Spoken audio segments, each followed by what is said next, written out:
গভীর বন। এ বনে বাস করত এক কাঠবিড়ালি। বনের মাঝ দিয়ে বয়ে গেছে মাঝারি আকারের এক নদী। এই নদীতে বাস করত এক কুমির। নদীর কুমির এবং বনের কাঠবিড়ালির মধ্যে ছিল নিবিড় বন্ধুত্ব। কুমির নদীর সুস্বাদু মাছ ধরে কাঠবিড়ালিকে খেতে দিত। কখনো কখনো কুমির কাঠবিড়ালিকে তার পিঠে করে সারা নদীতে ঘুরে বেড়াত আর গল্প করত। সকালবেলা মিষ্টি রোদে নদীর ধারে উঠে আসত কুমির, সঙ্গে কুমিরের ১০-১২টা বাচ্চা।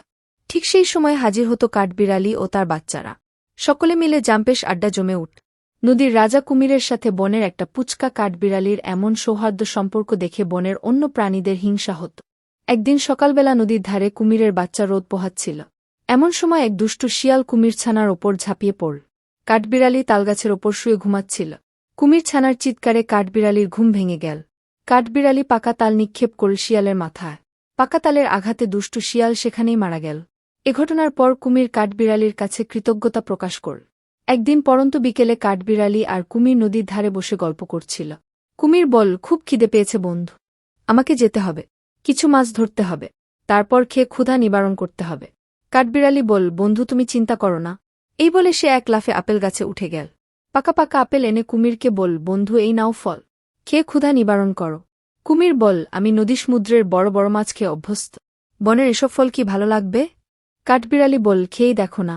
আচ্ছা তুমি যেহেতু বলছ তাহলে পরখ করেই দেখিয়ে বলে কুমির একটি আপেল মুখে দিয়ে আশ্চর্য হয়ে বল, আহ দারুণ স্বাদ। আপেল যে এত মজা তা সে এত দিন চিন্তাও করতে পারেনি। আরেক দিন কাঠবিড়ালি গাছে পাকা কমলা এনে কুমিরকে খেতে দিল। কমলা খেয়ে কুমির আরও আশ্চর্য হল। এরপর সে নিয়মিত বনের ফল খেতে চাইত। কাঠবিড়ালি বিভিন্ন জাতের ফল কাঠবিড়ালির সামনে হাজির করতে পেরে নিজেকে ধন্য মনে করত।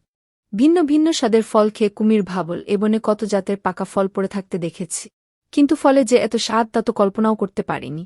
আরও আগে কেন বনের ফল খাইনি। একদিন কুমিরের পিঠে চড়ে কাঠবিড়ালি নদী পার হচ্ছিল। নদীর মাঝে গিয়ে কুমির বল, আচ্ছা বন্ধু তুমি কি ছোটবেলা থেকেই ফল খাও? কাঠবিড়ালি বল, আমাদের প্রধান খাদ্যই হল বিভিন্ন জাতের ফল।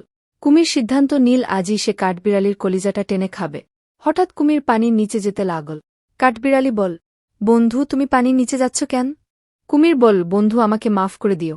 আমি আজ তোমার কলিজা খাব। ফল খেয়ে যে কলিজা গঠিত হয়েছে সেই কলিজার মধ্যে যেন কত মজা। কাঠবিড়ালি মনে মনে চিন্তা করতে লাগল কিভাবে কুমিরের হাত থেকে রক্ষা পাওয়া যায়। সে বল, বন্ধু তুমি আমার কলিজা খাবা এটা আগে বলবে না? আমি তো কলিজা গাছে রেখে এসেছি। বন্ধু তুমি আমাকে নদীর ধারে নিয়ে চলো। আমি গাছ থেকে কলিজাটা নিয়ে আসি, তখন খেয়েও। কুমির কাঠবিড়ালিকে নদীর ধারে নিয়ে এলো। পাড়ে নেমে কাঠবিড়ালি বল, লোভী কুমির, তুমি কি করে ভাবলে ছাড়া পেয়েও তোমার কাছে ফিরে আস? আর হ্যাঁ, লোভের কারণে বন্ধুও যে শত্রুতে পরিণত হয় তুমি তার উদাহরণ হয়ে রইলে। আমাদের ভিডিও যদি ভালো লেগে থাকে ভিউয়ার্স, তাহলে প্লিজ আমাদের চ্যানেলটি সাবস্ক্রাইব করে দিন। আরও ভিডিও দেখতে চাইলে লাইক কমেন্ট করুন।